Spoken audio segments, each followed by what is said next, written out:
ओम शांति। आज है 31 मई, शिव बाबा की साकार मुरली। आज बाबा कहते हैं, मीठे बच्चे, तुम्हारे पर माया का पूरा पहरा है। तुम्हारे पर क्या है? माया का पूरा पहरा है। इसलिए जरा भी गफलत मत करो, देही अभिमानी रहने की मेहनत करो। प्रश्न है बाप के पास, कौन सा भंडारा सदा भरपूर है? उस भंडारे से स्वयं को भरपूर करने का साधन क्या है? उत्तर, बाप के पास पवित्रता, सुख, शांति का भंडारा सदा ही भरपूर है। बाबा कहते हैं, स्थायी सुख शांति चाहिए तो जंगल में भटकने की जरूरत नहीं। पवित्रता ही सुख और शांति का आधार है। पवित्र बनो तो तुम्हारे सब भंडारे भरपूर हो जाएंगे। बाप आते ही हैं बच्चों को पवित्र बनाने। वह है एवर पवित्र। गीत है, न वह हमसे जुदा होंगे। ओम शांति। यह बच्चों का ही गाया हुआ गीत बच्चे सुन रहे हैं। यह बच्चों की आत्माएं कहती हैं, हम बच्चों को देही अभिमानी बनना है, अर्थात अपने को आत्मा निश्चय करना है, न कि परम आत्मा। जैसे सन्यासी लोग कहते हैं, आत्मा सो परमात्मा, इसे उल्टी गंगा कहा जाता है। अब बाप समझाते हैं, इतना समय तुम सब देह अभिमानी बनते आए हो, अब देही अभिमानी बनो। यह शिक्षा मिलती है वापस घर जाने के लिए। फिर सतयुग में तो तुम्हारी प्रारब्ध है। सतयुग में क्या है? तुम्हारी प्रारब्ध है। जब यहाँ तुम देही अभिमानी बनते हो और बाप की नॉलेज को ग्रहण करते हो, फिर जाकर ज्ञान की प्रारब्ध का पार्ट बजाते हो, वहां तो देह अभिमान व देही अभिमानी का प्रश्न ही नहीं। इस समय तो मनुष्य को पता ही नहीं कि हम आत्मा हैं, हमारा बाप परम आत्मा है। बिल्कुल ही मूंझ गए हैं। सन्यासियों ने कहा कि हम सब, बाबा कहते हैं सन्यासी, कि हम तुम सब परम आत्मा हैं। जिधर देखता हूँ उधर तू ही तू है। इससे कुछ भी फायदा नहीं होता। वो लोग तो इसको भावना समझते हैं, परंतु सबकी भावना तो एक जैसी नहीं होती। बाबा क्या कह रहे हैं कि सबकी भावना तो एक जैसी नहीं होती। एक ही घर में बाप बच्चों की भी भावना एक जैसी नहीं रहती। कहां कहां देखो बच्चे बाप को भी मार डालते हैं, क्योंकि घोर अंधियारा है, सब पतित हैं। बाबा कहते हैं, अभी तुम बच्चे स्वदर्शन चक्रधारी बने हो। स्वदर्शन चक्रधारी बनने से ही तुम राजा रानी बनते हो। तो बाप बच्चों को बार बार कहते हैं, देही अभिमानी बनो। ऐसे समझो, मुझ आत्मा को परमात्मा बाप अपना परिचय देकर पढ़ा रहे हैं। हमारी संस्कार बदल रहे हैं। आत्मा ही संस्कार ले जाती है, शरीर तो खत्म हो जाता है। बाबा, अभी हम आपके साथ ही योग लगाएंगे। यह हमारा वायदा कभी मिट नहीं सकता। भल पवित्रता पर अनेक प्रकार के विघ्न पड़ेंगे, बहुत कुछ सहन करना पड़ेगा। बच्चियां कहती हैं, बाबा यह सितम सहन करूंगी। क्या कहती हैं बाबा को भी बच्चियां? कि बाबा यह सितम सहन करूंगी। जैसे दुख के समय मुख से निकलता है ना, हाय राम, हे प्रभु, तुम तो ऐसे नहीं कहेंगे। तुम ब्राह्मण फिर बाबा को याद करते हो। बाबा, हम दुख से कब छूटेंगी? हमको बहुत मारते हैं। गीत में भी कहते हैं, कितनी भी मार खानी पड़ेगी, बाबा आपकी याद कभी नहीं भूलेंगे। हमको तो बाबा का बनना ही है। बुद्धि का योग उनसे जोड़ना है। यह है सब समझ की बात। एक दिन बाबा अब क्या कहते हैं कि एक दिन यह सितम भी मिट जाएंगे। कुछ तो जरूर सहन करना पड़ता है, यह सब ड्रामा में नूंद है। बाबा कहते हैं अबलाओं पर अत्याचार बहुत होते हैं। यह गीत भी देखो पहले से ही बना हुआ है, जिसका अर्थ कोई भी नहीं जानते हैं। तुम्हारे शास्त्र जैसे कि यह रिकॉर्ड बन गए हैं। सब कहते हैं, क्या कहते हैं, ऐसे तो कहाँ भी नहीं होता जो रिकॉर्ड पर अर्थ किया जाए। बाबा कहते हैं यह तो फिल्मी रिकॉर्ड्स हैं। क्या है ये सब बच्चे? ये तो फिल्मी रिकॉर्ड्स हैं, परंतु यह बाबा ने बनवाए हैं। तुम बच्चों को इस पर समझाना चाहिए। हमको पावन तो जरूर बनना है, बाप के फरमान पर चलना है। मनुष्य तो जानती ही नहीं है, वह तो शिव शंकर को ही भी मिलाकर एक कर देते हैं। श्री कृष्ण भी भगवान है, वह तो हाजिरा हजूर है। जिधर देखो कृष्ण ही कृष्ण। राधे के पुजारी फिर कहेंगे जिधर देखो राधे ही राधे हैं। साईं बाबा के भक्त होंगे तो कहेंगे जिधर देखो साईं बाबा। बाबा कहते कितना अंधियारा है, कितना अंधियारा है, यह फिर भी होना ही है, बना बनाया ड्रामा है। तुम कहते हो इस ज्ञान यज्ञ से विनाश ज्वाला प्रज्वलित हुई, तो कहते हैं तुम्हारे बाबा ने ऐसा यज्ञ रचा जो विनाश करा देते हैं। हम कहते हैं शांति हो जाए, तुम फिर विनाश कराते हो।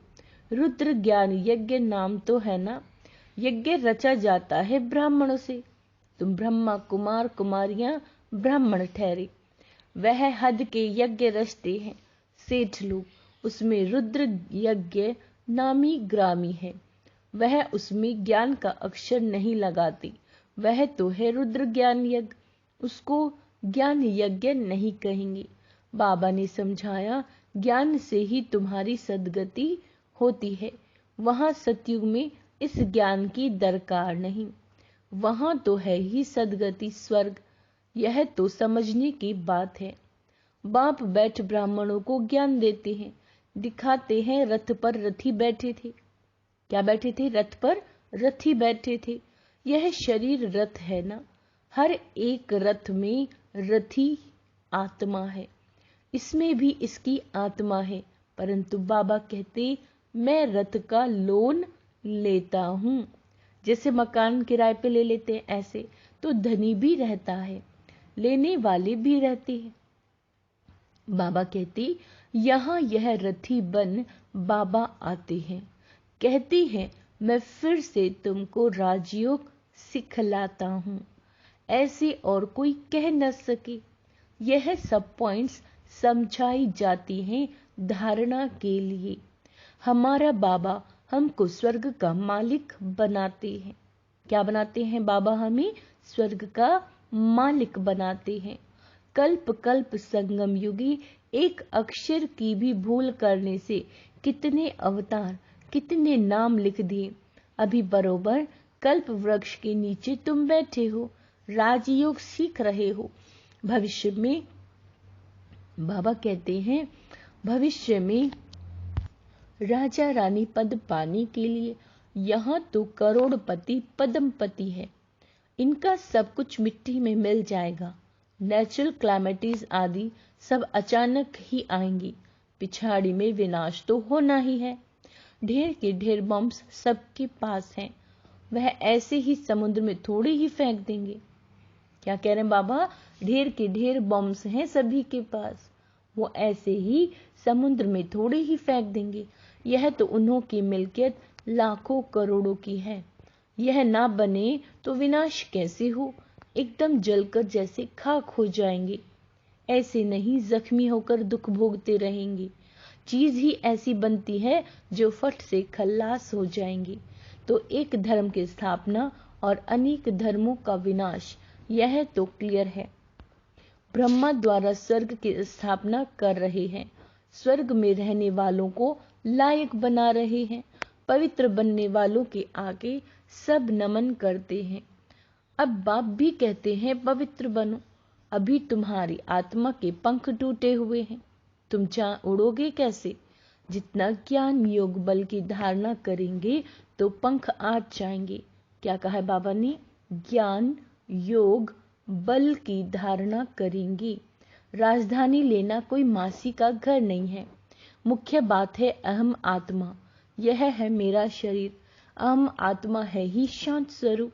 शांति के लिए धक्का खाने की जरूरत दरकार नहीं। एक कहानी बताते हैं। कौन सी? रानी के गले में हार पड़ा था। क्या पड़ा था? हार। लेकिन वह बाहर में ढूंढ रही थी। बाबा कहते हैं तुम रानियां हो, शांति के लिए जंगलों में जाने की दरकार नहीं। यहाँ तो है ही माया का राज्य, यहाँ शांति हो नहीं सकती। कोई कहते हमको फलाने से शांति मिली, परंतु वह तो है अल्पकाल कागविष्ट समान सुख और शांति। हमको तो अविनाशी चाहिए ना। कैसी शांति चाहिए? अविनाशी। तुम बच्चों को चाहिए स्थायी शांति। पवित्रता से शांति सुख जितना चाहिए उतना ले लो। शिव बाबा का भंडारा है ना, जो एवर पवित्र है वही आकर सबको पावन बनाते हैं। सन्यासी क्या समझते हैं कि आत्मा तो निर्लेप है, बाकी शरीर पर पाप लगता है। तो अब तुम बच्चे जानते हो बाप है स्वर्ग की स्थापना करने वाला।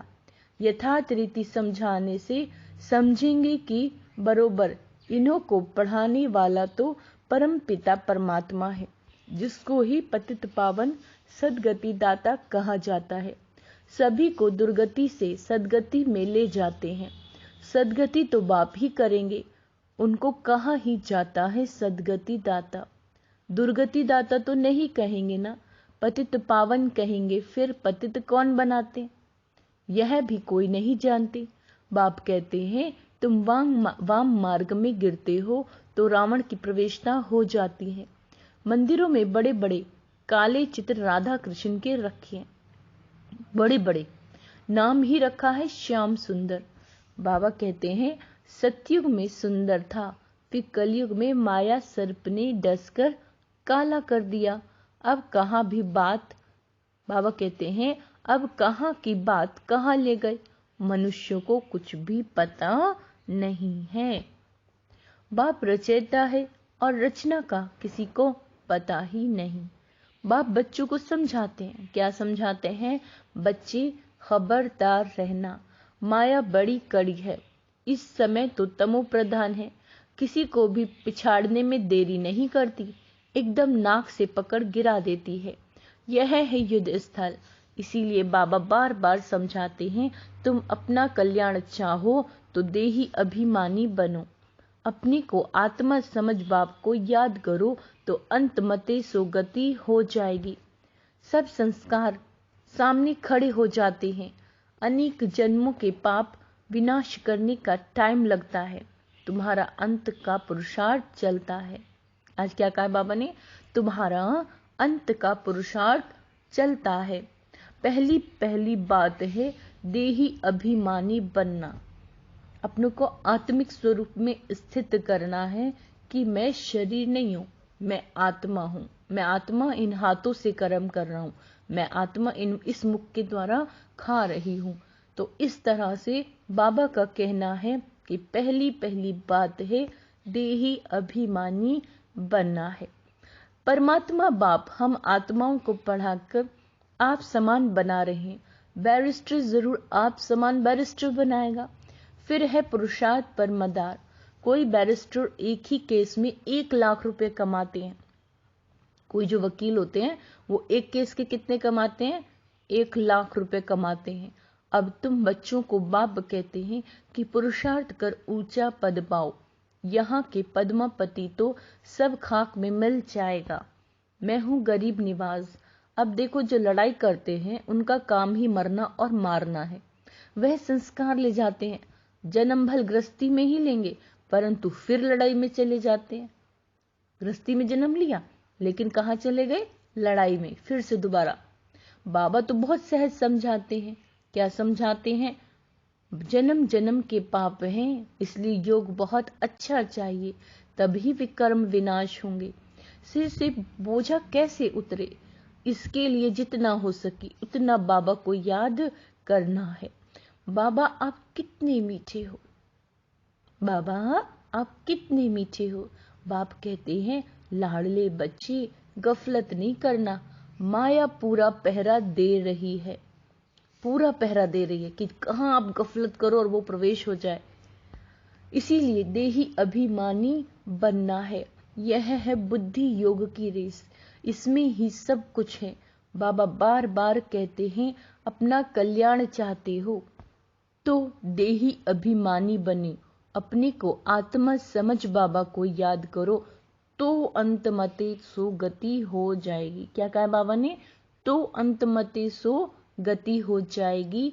अनेक जन्मों के पाप विनाश करने में टाइम लगता है, तुम्हारा अंत का तक पुरुषार्थ चलता है, अंत तक।